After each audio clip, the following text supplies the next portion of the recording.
Welcome to the ESI Africa studio, broadcasting from the East African Power Industry Convention in Nairobi. Today I am speaking with Suresh Samuel, who is the Managing Director Africa at the Overseas Private Investment Corporation, OPIC. And we're going to be discussing OPIC's involvement in the African energy sector. Welcome, Suresh. Thanks, Nicolette. I'm happy to be here. I want to start off with looking at OPIC's investing into projects and what are the criteria that are taken into consideration so people can understand how Sure. OPIC operates. Yeah, absolutely. So OPIC is the U.S. government's development finance institution. It's part of a mission to support U.S. investment in developing countries around the world. We have certain threshold criteria that we look at as a starting point. And so when we're talking about that, we're talking about the requirement that you're operating in one of the countries we're obviously looking at. We're open in 160 countries around the world. So in the developing world, there's a good chance that if you're working there, we're working there as well. Secondly, our mission centers around the U.S. private sector, so we need significant U.S. involvement of either an individual or a business. And then thirdly, of the private sector, so we need it to be significantly private sector driven. So while we can have some government participation, it's a private sector backing. So that's on the threshold kind of policy side. When we're looking at the projects themselves and deal by deal, we're going to look, as a traditional bank would, at the commercial viability of the project. We're talking about the legal framework, the regulatory framework, the business plan and financial viability of the projects. And then we're also going to look at the environmental, social, and economic impact of every project. And so we really do a full due diligence, and we see this as a partnership with the companies and the sponsors we're working with. Right. And OPIC has been around for some time now, and as you say, in 160 countries across the globe. So what are the most unique challenges in a project that strikes you as having been very interesting as well, that has been funded?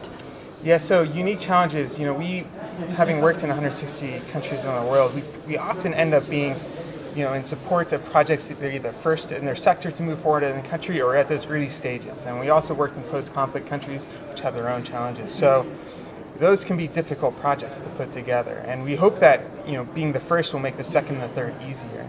But the challenges revolve around capacity. So in the power sector, the regulatory framework within a country, grid management can often be an issue. Putting together these very complex suite of financing and project documents can both be complicated with needing sophisticated parties, as well as just taking a lot of time. So we need sponsors who really understand the time it's going to take to actually execute on these deals. In the power sector as well, we also have issues often with finding credit-worthy off-takers. The off-takers on these contracts often are new or don't have a long track record. We look at West Africa, Nigeria, there's a new off-taker there. So we're in support of that, but it provides its own challenges to our projects. We look for some government participation or backing to help smooth those pains and those challenges for both OPIC and our sponsors.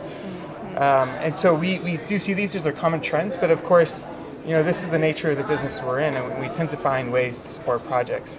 Since our founding in 1972, we've done almost $12 billion in Africa. We currently have a portfolio of about $5 billion in Africa, which is 25% of our global portfolio. So it's grown 250% just since 2009. So clearly this is a continent where we tend to do a lot of business.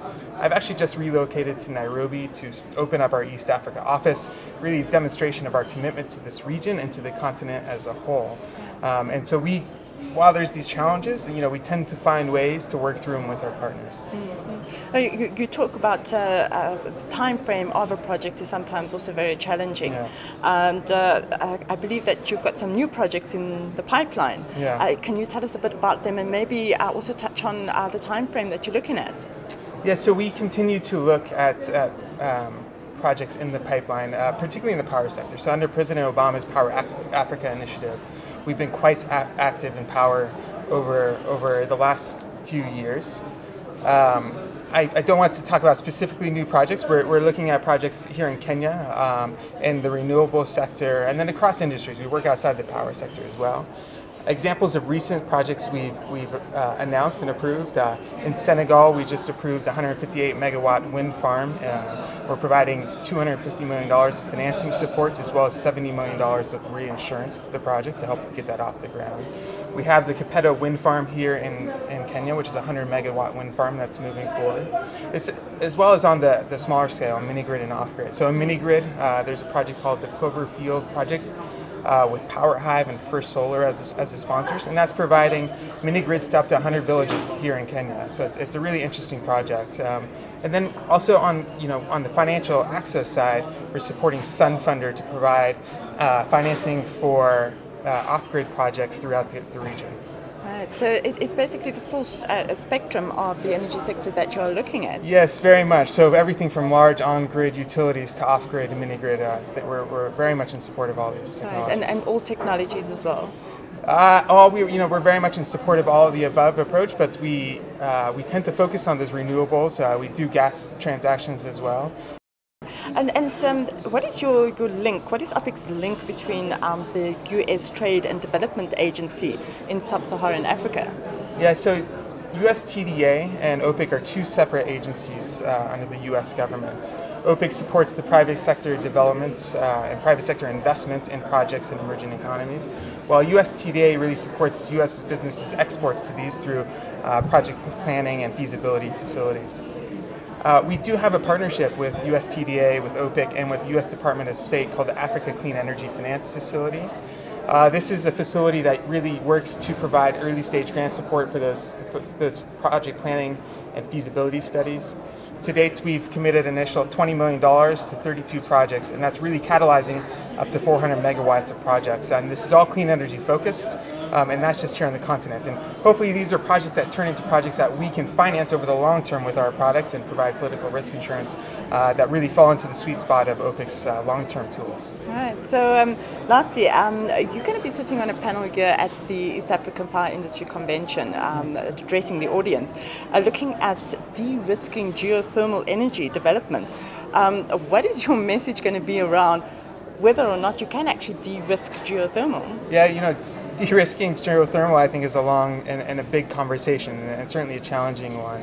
The tools OPIC can bring, being that long-term finance and some long-term political protection to our sponsors, really helps de-risk that over the long term. Here in Kenya, in 2013, we supported the Okaria 3 geothermal plants with Ormat as a sponsor, and that was a $10 million project for OPIC. And that's working, and that's out, and it's operating, and we're seeing it, and the tools actually come together. So it's certainly a challenging conversation. I think we have tools we can bring to the table, but it's really a partnership with our sponsors, with all the stakeholders, from government to private sector to the financiers. And so it's certainly a sector that can be difficult to do deals, but when we see them, we really see them work, and they can be very important to the power sector in a country. Thank you so much for sharing that. Yeah, thank you. Thank you for watching. I'm Nicolette Pomba-Fonsail, editor of ESI Africa, broadcasting from the East African Power Industry Convention in Nairobi.